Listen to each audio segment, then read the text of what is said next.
So I was just reading online, and apparently a lot of people have been doing this for the past several hours since it was announced that Phil Brooks, CM Punk, suffered a torn triceps this past weekend at Royal Rumble. And obviously they're going to do a storyline with it, from what I can tell, with Drew McIntyre, because they had Drew attack the injured arm, thus, I guess, fully making him a heel or something like that, or just someone that's a loner, heel or heel loner, whatever you want to call him. And, apparently McIntyre's first feud before that's going to be resuming one with Sami Zayn, who he also took out storyline wise. But besides that, one thing that obviously is getting on a lot of people's nerves is apparently there are a ton of fans, surprisingly, that are cheering and are happy and thrilled that CM Punk got injured. And here's the thing, there is nothing funny. There's nothing funny whether you're a well-renowned, whether or not you're a well-renowned actor, actress, athlete, wrestler, whatever, MMA fighter. There is nothing funny if you're a well-renowned individual in those areas. There's nothing funny about somebody like that getting hurt or injured. Because basically they have to leave what they love doing, or basically have their passion reignited for. They have to leave and basically take care of that for the next 6 to 8 months. And for some reason, people are getting their jollies off on this. But why? Well, it's real simple. It's real simple. You see, these people, this is the definition. This is the definition, ladies and gentlemen, of sour grapes. This is the definition of, people feeling, fans feeling, a fan base, ironically, solitario fan base, feeling betrayed. This is basically their way of looking at somebody that they thought was theirs. They thought belonged to them, getting his comeuppance. And we all know who I'm talking about. We're talking about the pure pro wrestling fans, the AEW fans. It's like, when are these people going to get it through their head? Just because somebody works for that company doesn't mean they're going to be a lifer. Doesn't mean, they can't explore other options. I mean, look at Andrade. He went back to WWE, and everybody thought he was going to be an AEW lifer. There's talk of Malachi Black, or Aleister Black, whatever it's called his name, Malachi Black, and Buddy Matthews going back to WWE as Aleister Black and Buddy Murphy. Let's talk about that. But yet nobody's disgruntled about them leaving because, they're still part of AEW. We're fine. Or they're coming out and saying, no, they'll never leave. The AEW all leave for life. And it's like, when do people not get through their heads? Just because you work at one place doesn't mean you're permanent. It's just like with any place of employment. Your time there at times comes to an end. Whether you want it to or not. And then after that, it's time to move on. For a lot of us that lose our jobs that, out here in America almost every day. And unfortunately, that's a reality. That's the hard truth. But it's a fact. Our time, every minute of the day, at our job that we think we're going to be there for quite some time, comes to an end, and then we have to move forward. We have to move forward and find another place of employment. Look at me. I have worked for various jobs throughout my life. Okay? I have worked for Burger King. I have worked for Go Hastings. I have worked for Home Depot. I have worked for Walmart. I have worked for Food for Less. And I've had brief times in all of those places, and yet, after my time was up for any other reason, various, of my own fault and all that, guess what? I moved on, and I found eventually a new place of employment.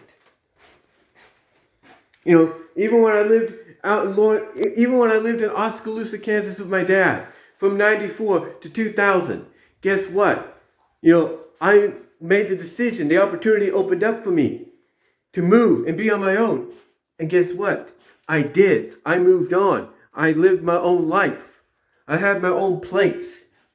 And then when the time came for me to come home, because my grandfather passing on my birthday, I made that decision when I went back that I was going to save up money and end that chapter of my life in Lawrence, Kansas, and in Kansas, permanently, and come back to California and be with my family here. And that's what I did.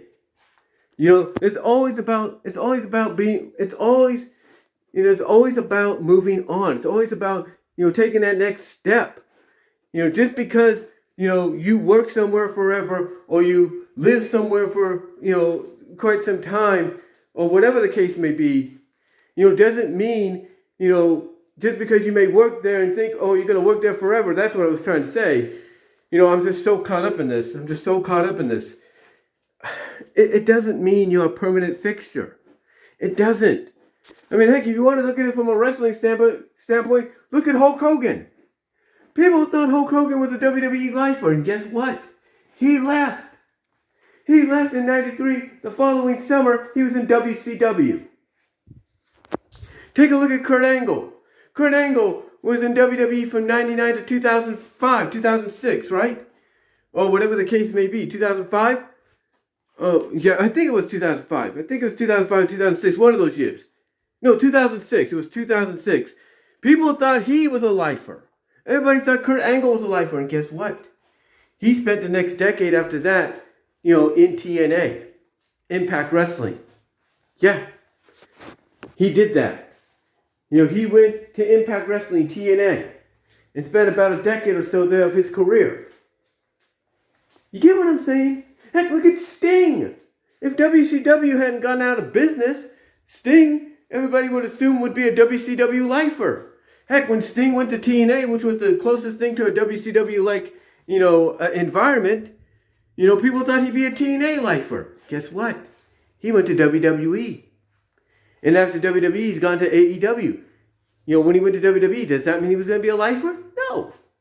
He went there to see to finally see how green the grass was. Unfortunately, he went at a time when the grass wasn't that green.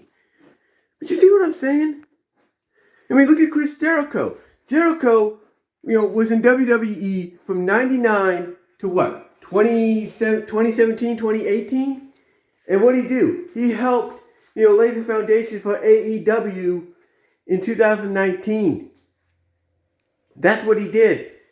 And everybody thought he would be a lifer. What I'm getting at here, folks, is just because somebody might leave to go elsewhere doesn't mean you should wish, you should wish death or anything else on them. You shouldn't do that. You shouldn't wish injury or career-ending injury on people just because they're not part of the company you support anymore. If you don't like it, then guess what? There's an old saying. Don't watch it. Don't pay attention to it. If you hear somebody's going to go to WWE, then don't get angry about it. Just say, you know what?